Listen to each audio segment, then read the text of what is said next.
Afinal de contas, qual que é a bandeira que nós, como cristãos, levantamos? Hoje nós vamos conversar um pouquinho mais sobre a carta de Paulo aos Efésios. Vamos continuar nosso estudo. Convido você a pegar a sua Bíblia, fazer a sua leitura, fazer suas anotações, as suas orações, e eu tenho certeza que o Espírito Santo de Deus vai falar com você especificamente através dessa passagem, através dos ensinamentos de Paulo ali para os Efésios. Mas aqui na nossa leitura eu quero trazer aqui algumas coisas que o Espírito Santo tem me ensinado a respeito de nós como igreja.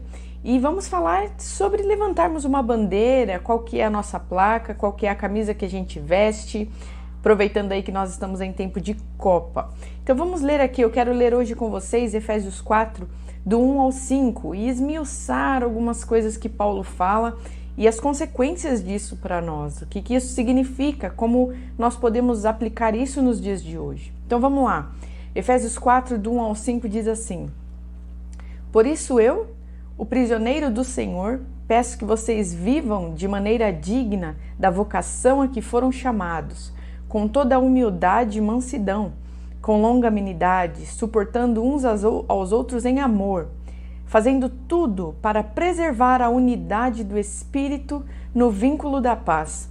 Há somente um corpo e um só Espírito, como também é uma só a esperança para a qual vocês foram chamados. Há um só Senhor, uma só fé, um só batismo, um só Deus e Pai de todos, o qual é sobre todos, age por meio de todos e está em todos. Espera lá, vamos conversar um pouquinho sobre isso aqui que Paulo está falando, porque é muito importante para nós. Eu quero destacar o que ele está falando aqui sobre unidade. Ele fala sobre um corpo, um espírito, uma esperança, um só Senhor, uma só fé, um só batismo e um só Deus. E o que essas coisas significam para nós? Vamos olhar então para a palavra, vamos olhar então para outras passagens que falam a respeito disso. Quero que a gente reflita um pouco mais sobre isso, sobre cada um desses elementos que ele trouxe. Vamos começar pelo corpo. Nós, como povo, ele disse que nós somos um corpo. Nós quem? Aqueles que seguem Jesus, aqueles que reconheceram Cristo, o Filho de Deus, como o próprio Deus, que reconheceram o seu sacrifício de cruz e que por meio dele somos perdoados dos nossos pecados e reconectados com Deus, e assim o chamamos de Pai. Esse aqui é o nosso recorte, é sobre esse povo que Paulo está falando e ensinando aos Efésios. Olha, vocês são parte desse povo, vocês fazem parte de um corpo. Eu queria que a gente lesse lá em 1 Pedro 2, do 9 ao 10, que diz assim: Mas vocês são a raça escolhida, os sacerdotes do rei, a nação completamente dedicada a Deus, o povo que pertence a Ele. Vocês foram escolhidos para anunciar os atos poderosos de Deus, que os chamou da escuridão para sua maravilhosa luz. Antes vocês não eram o povo de Deus, mas agora são o seu povo. Antes não conheciam a misericórdia de Deus, mas agora já receberam a sua misericórdia. Aqui Pedro, fazendo um paralelo com a carta de Pedro, nós temos a mesma situação, a mesma mensagem, o mesmo ensinamento. Nós somos o povo de Deus. E isso quer dizer que não é só o povo hebreu, não é só Davi, o povo de Moisés, não. Os gentios, aqueles que estão fora da cultura do povo judeu, também foram incluídos na família de Deus por meio do Filho. Então, Paulo está nos ensinando aqui uma coisa muito importante, que Jesus é aquele que nos une como um só.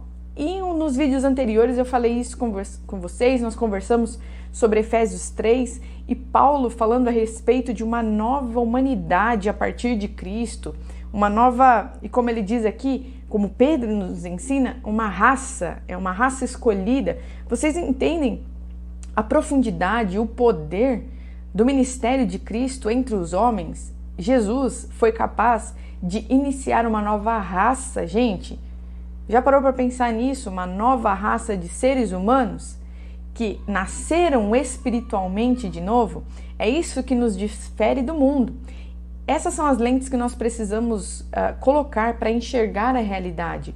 Existe apenas 2 tipos de seres humanos: aqueles que estão mortos espiritualmente e a nova raça que vem a partir do primogênito, a partir de Cristo, aquela que é nascida de novo, nascida espiritualmente por meio do Filho de Deus. Olha só o poder colocado. A palavra de Deus nos ensina que o mesmo poder que Deus se utilizou ao criar o mundo é o mesmo poder que trabalha em nós para redimir e restaurar o nosso ser e nos libertar do pecado, gente. Olha como é poderoso isso e significativo e importante para nós. Nós precisamos olhar o mundo a partir desses olhos, que há uma raça escolhida por Deus, separada por Deus por meio do seu Filho, que se difere e se separa do mundo por meio do sangue de Cristo. Então é uma família nova, uma nação, um povo, um corpo. Nós somos um. A placa não nos difere, gente. A denominação não nos difere, o CNPJ, o país, a cultura que nós nascemos, o ano, a época, nada disso nos difere. O que nos une é sermos um em Cristo Jesus. O que nos separa do mundo é aqueles que não estão em Cristo e nós estamos. Então essa é a única diferença que importa para nós. Somos um corpo. Somos e temos um Espírito também. E do que Paulo está falando? Ele está falando sobre o Espírito Santo de Deus que trabalha em nós, que transforma e nos santifica e que distribui os dons. Então é o Espírito Santo de Deus que organiza e edifica esse corpo e esse povo. Lá em 1 Coríntios 12, do 4 ao 7 e o versículo 11 diz assim: existem tipos diferentes de dons espirituais, mas é um só e o mesmo Espírito que dá esses dons. Existem maneiras diferentes de servir, mas o Senhor que servimos é o mesmo. Há diferentes habilidades para realizar o trabalho, mas é o mesmo Deus quem dá a cada um a habilidade para fazê-lo. Para o bem de todos, Deus dá a cada um alguma prova da presença do Espírito Santo. Porém, é um só e o mesmo Espírito que faz tudo isso, que dá um dom diferente para cada pessoa conforme Ele quer. Então vamos pensar um pouquinho nisso aqui. O que Paulo está falando aos Coríntios nessa passagem? Olha, as capacidades que vocês têm, o Espírito Santo de Deus que as entregou. Então, se nós trouxermos aqui para os nossos dias, a gente podia pensar assim: Batista, o mesmo Espírito que capacita você a esmiuçar a palavra, a ser exímio, manuseador das Escrituras, é o mesmo Espírito que derrama dons sobre aqueles que se chamam e se intitulam mais avivados, mais pentecostais. Isso aqui é um ponto, gente, muito delicado para nós, porque se nós estamos aprendendo aqui com as Escrituras a enxergar a realidade com os olhos de Deus, então nós precisamos romper a barreira denominacional. Nós precisamos romper as diferenças e os muros que nos separam de doutrinas, de dogmas, de ritualística. Eu fiz um vídeo específico falando sobre um gigante que nós enfrentamos no Brasil, que é a religiosidade, e como a religiosidade enrijece o nosso jeito de olhar o mundo e nos atrapalha, e não é plano de Deus para nós. Segundo a palavra de Deus, isso que nós estamos aprendendo aqui, nós somos apenas um povo, e aos olhos de Deus, Ele nos enxerga assim, aqueles que estão em Cristo, aqueles que estão no seu Filho. Deus olha com amizade, com amor e mansidão para aqueles que têm a marca e o selo do seu Filho, e não segundo as placas de igrejas que nós tanto defendemos. Não é sobre isso, gente. E o Espírito Santo que está trabalhando aí na sua comunidade é o mesmo Espírito que está me capacitando para falar aqui com vocês. O mesmo Espírito que está abençoando a vigília do nosso irmão que está ali do outro lado da rua é o mesmo Espírito que abençoa um retiro e um seminário de uma comunidade tradicional, histórica, batista, metodista. Isso precisa nos unir. Isso precisa criar vínculos. A gente precisa entender que o Espírito que trabalha na igreja brasileira, que trabalha na igreja que está, por exemplo, na Europa, o Espírito Santo é o mesmo e ele está trabalhando na noiva, globalmente falando, no mundo, gente. E isso precisa estar vivo dentro dos nossos corações, precisa estar pulsante, o entendimento que é um Espírito só e que nós estamos servindo um único Deus, um único Senhor. Paulo está dizendo aqui, vocês são um povo, vocês são o corpo de Cristo e o Espírito Santo é um só, é o mesmo que trabalha. Então, no mínimo, o que eu concluo aqui é que nós precisamos ter uma concordância e nós precisamos achar esse lugar comum da realização da obra do Espírito nas nossas comunidades, nas nossas vidas, independente se eu me chamo e me intitulo de metodista e você, por exemplo, de assembleiano. Isso não pode ser uma questão entre nós, não pode ser motivo de inimizade entre nós, porque Jesus nos olha como uma única coisa, como um único corpo. E Ele nos ama da mesma forma. O seu Espírito está trabalhando e nós precisamos cooperar uns com os outros. E não nos atacar, vocês entendem? Pensa só o joelho brigando com o cotovelo e um diminuindo o outro e havendo inimizades e competição e um desprezando e menosprezando o outro. Isso não faz sentido aos olhos das Escrituras, aos olhos de Deus, se é isso que nós estamos procurando aprender aqui. Isso não condiz com a palavra e com aquilo que nós queremos ensinar e mostrar para o mundo. Nós somos corpo, nós somos um povo só e nós servimos e somos conduzidos por um único Espírito. Precisa haver aí organização, gente. Precisa haver comunicação, precisa haver cooperação. E aí está um lugar, um nicho de trabalho para nós. Na igreja brasileira, como é que as denominações estão servindo umas às outras? Será que há esse diálogo? Porque por vezes, gente, eu já vi essa inimizade a olho nu. Já vi pastores falando mal de outras denominações, tirando sarro.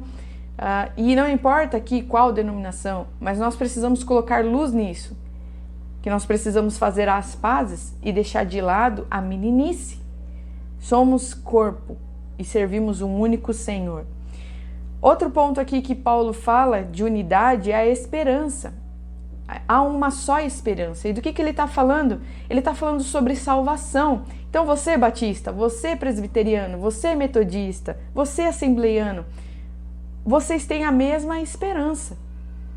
Vocês vão viver no mesmo céu. Nós vamos viver na glória juntamente. Entende isso, gente? Hebreus 10, 23 diz assim: guardemos firmemente a esperança da fé que professamos, pois podemos confiar que Deus cumprirá as suas promessas.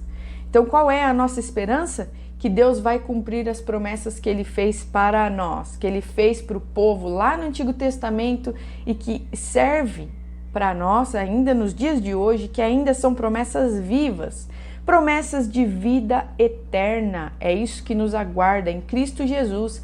Nós guardamos a mesma esperança, independente da cultura, independente da proposta denominacional que você vive, independente disso. Se você segue a Cristo, se você guarda os ensinamentos dele, nós vamos para o mesmo lugar. Nós guardamos a esperança de um tempo que está por vir, aonde Cristo voltará e julgará todas as nações. E nós, por meio do seu sangue, da sua remissão, nós poderemos viver em comunhão, na plenitude da presença do Deus Pai, do Deus Criador. Essa é a nossa esperança, é isso que nós guardamos e precisamos mirar juntos. Isso aqui nos une, gente. Todas essas coisas que eu estou falando aqui precisam nos unir e as outras, elas ficam em segundo plano. Isso aqui precisa ser resguardado. Nós temos a mesma esperança, nós estamos aguardando o retorno de Cristo. Por meio do Filho, nós temos um lugar na presença do Pai. Senhor, um único Senhor, ou um único cabeça, uma única liderança. Lá em 1 Coríntios 12, 2 diz assim: Cristo é como um corpo, o qual tem muitas partes, e todas as partes, mesmo sendo muitas, formam um só corpo. Olha isso aqui, gente. Sabe o que nos une? Cristo. Então Jesus precisa estar no centro das nossas vidas pessoais e das nossas comunidades. Escolha você, a sua comunidade, a partir desta verdade. Se os líderes da comunidade que você faz parte não colocam Jesus no centro, não trazem a mensagem do Filho, então eles não fazem parte, ou essa comunidade não faz parte do corpo, porque para fazer parte do corpo de Cristo, precisa estar sobre a liderança de Cristo. E nós precisamos orar muito sobre essas coisas. Senhor Jesus, aqui no Brasil, ou então a forma que o Espírito te conduzir a orar, na sua vida, primeiramente, Senhor Jesus, que a minha vida esteja debaixo da tua liderança. Coloca-me e que eu possa servir os meus irmãos numa comunidade que o Senhor é a autoridade máxima e que o Senhor é o cabeça. Isso aqui é seríssimo, gente, porque hoje nós vivemos em tempos rarefeitos na pregação da palavra, complicadíssimos, onde Jesus, o Filho, é marginalizado. Nós temos propostas de um outro evangelho, gente. E Paulo, nessa época, já denuncia isso.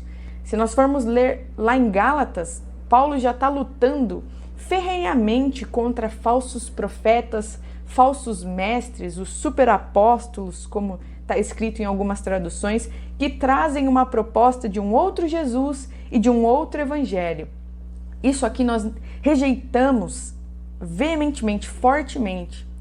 Nós precisamos resguardar o único evangelho, a única mensagem que nós temos recebido de Deus por meio do Filho, entende? Jesus é a centralidade da vida cristã.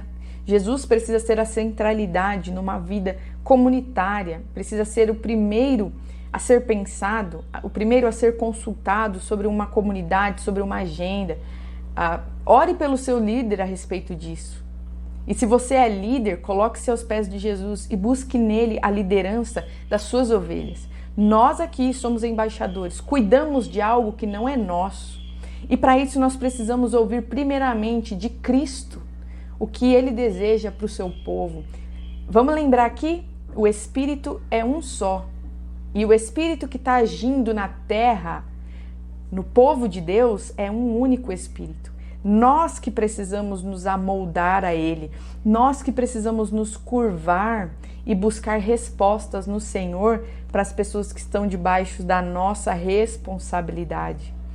Esse é o papel de um líder, gente. Pensando aqui na liderança, primeiramente da sua casa, todos nós exercemos algum nível de liderança, mas pensando aqui como cristãos que lideram, né, que são luz no mundo, primeiramente das nossas vidas, depois na nossa casa, talvez você seja pai, talvez você seja mãe, vocês lideram, nós lideramos em N aspectos e N dimensões da realidade humana. Talvez você já esteja em outra liderança, que seja a liderança de uma comunidade, talvez você seja influencer, talvez você influencie pessoas, isso é uma liderança. Independente de quem você está liderando, ou a quantidade de pessoas que você está liderando, se lembre de uma coisa: Jesus é a autoridade máxima e nós representamos o querer dele aqui na terra. Somos as suas mãos, somos os seus pés, nós somos o corpo e nós precisamos ouvir do cabeça, daquele que pensa, daquele que decide, daquele que direciona o que ele tem para nossas vidas e o que ele tem para a igreja, para a noiva de Cristo. Isso é seríssimo e nós não podemos perder isso de vista. Outro ponto aqui que Paulo fala que é e é o comum da igreja, da noiva, é a fé. E que fé é essa, gente? É a fé em Cristo. É a fé que por meio de Jesus nós somos salvos. Por meio desta fé nós somos salvos. Gálatas 3, do 13 ao 14 diz assim: porém Cristo, tornando-se maldição por nós, nos livrou da maldição imposta pela lei, Como dizem as Escrituras, maldito todo aquele que for pendurado numa cruz.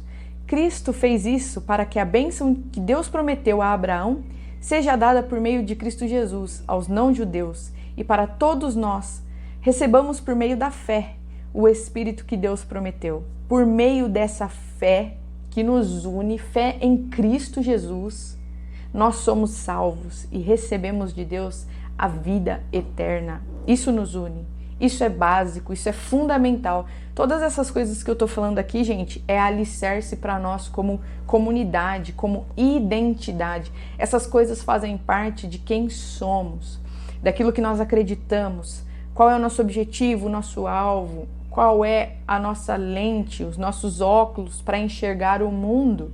Isso aqui está acima de partido político, de ideologia e de filosofia política. Não importa a qual pensador humano, cientista, especialista você se dedica e você acredita que esteja certo.